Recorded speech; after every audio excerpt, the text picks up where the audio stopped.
Hello guys! In the last lesson, we learned how to insert style sheets as recommended by the WordPress developers team. Today we're gonna keep doing this, but it's also time to learn how to do the same thing with JavaScript files. And nothing better than to learn how to do it in practice, integrating our theme to one of the best known tools these days in the world of web development, which is Bootstrap, the most used framework for building responsive websites in the world today. Well, the first thing I'll make clear here is that this course is not focused on Bootstrap. We're gonna use it just as a helper tool for building our theme, using some classes here and there. That is just the very basics of the framework. If you want to have a better understanding, I suggest you take a course especially aimed at Bootstrap.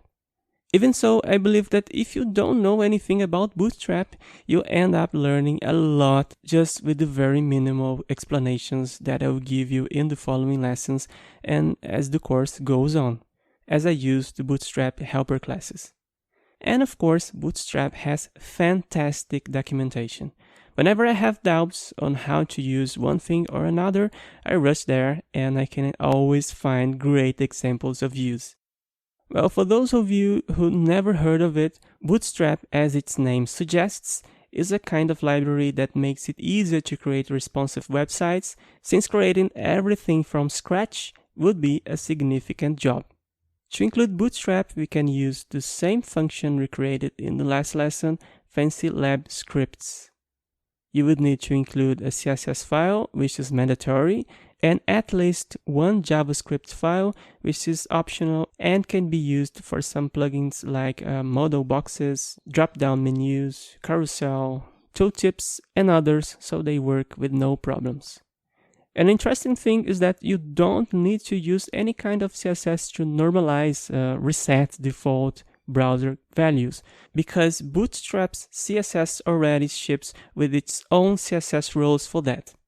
So there's no need to include either normalize.css or CSS reset, okay? Although optional, I'll teach you to include the JavaScript file in this class because we'll use a Bootstrap menu in the theme. Well, we already have halfway there, since we already know how to include a CSS file. Now, how to insert a JavaScript file into WordPress? Here's the question.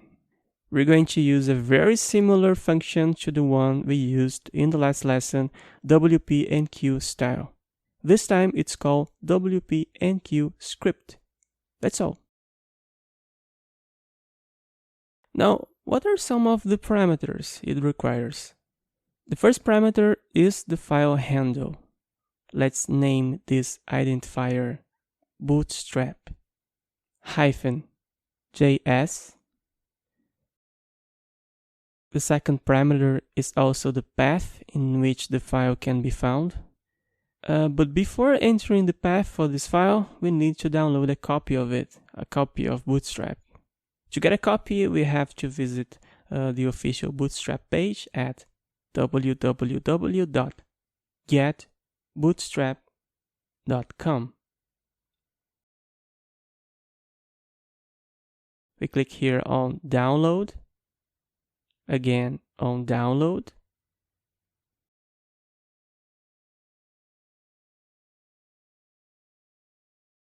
We go ahead and extract the contents of this file.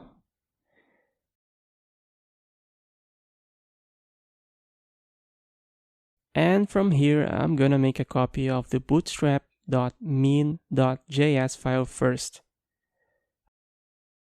I'm gonna put this copy inside a folder called Inc.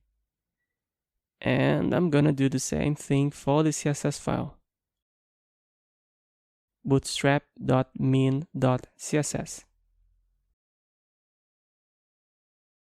Going back here to functions.php. To use the second parameter, I call the function getTemplate_directory URI and concatenate it with the rest of the path to the file. /inc bootstrap.min.js. Don't forget this forward slash at the beginning of the string. Up until now, we haven't used this function yet. It is the most used when we want to get the path of the themes folder. We are going to use this function over and over again in the course. Okay, the third parameter is that of the dependency. So pay a lot of attention to this section, because here we really need to specify something. Bootstrap depends on jQuery to work. That is, it doesn't work if jQuery hasn't been loaded before it. This way it depends on jQuery. So to indicate this, let's pass the jQuery string inside the array. This instance of jQuery we're indicating here comes from the WordPress library itself. So there's no need to write another line just to include any jQuery files.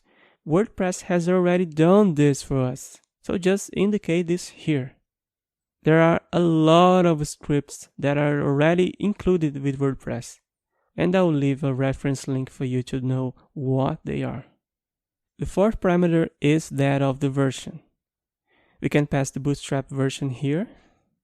In this case, the version I downloaded is 4.3.1, but possibly you'll be seeing another version on the Bootstrap site while you take this course.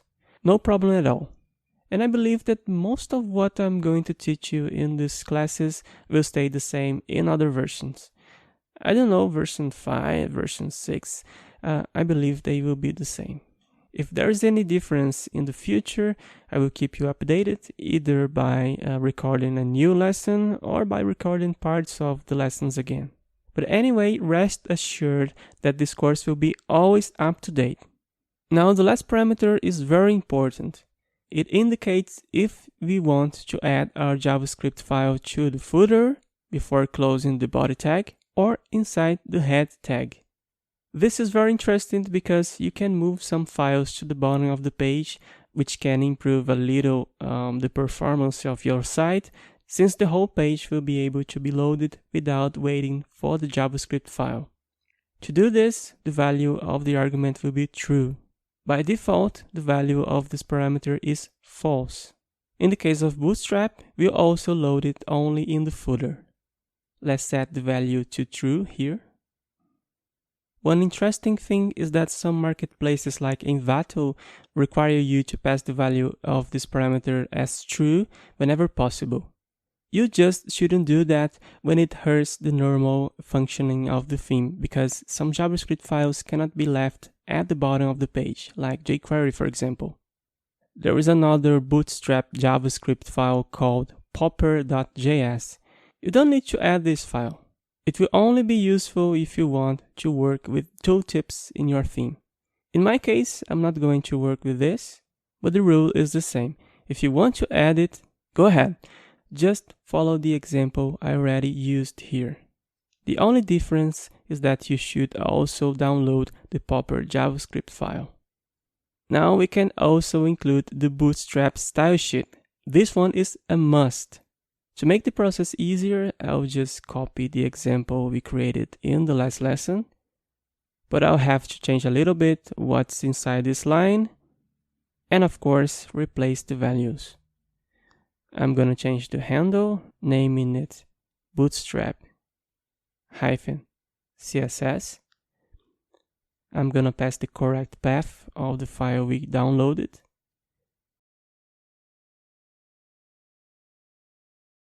Using getTemplate directory URI. There is no file to pass in the dependency parameter. For the version, I'm gonna remove all this extra stuff here and pass only the current version of the Bootstrap inside the string. And of course, this file refers to all types of media. There you go. Now these new files will be stacked together with the last lesson file. We can now check if our files were actually included. Let's check the source code of the site and look for Bootstrap. Check it out, we found the CSS file, Let's look for the JavaScript file now. Where is our JavaScript file? Well, do you remember the WP head function we used in the last lesson? Yeah, there's a counterpart of it to be used in the footer as well. Who said it's called WP footer got it right. Let's open the footer.php file and add this function before closing the body tag.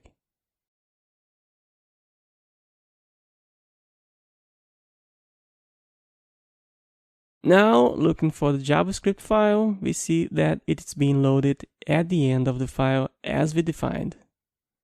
Great. Well, that's it for this lesson. In the next lesson, we'll be testing our first Bootstrap classes. So, see you there.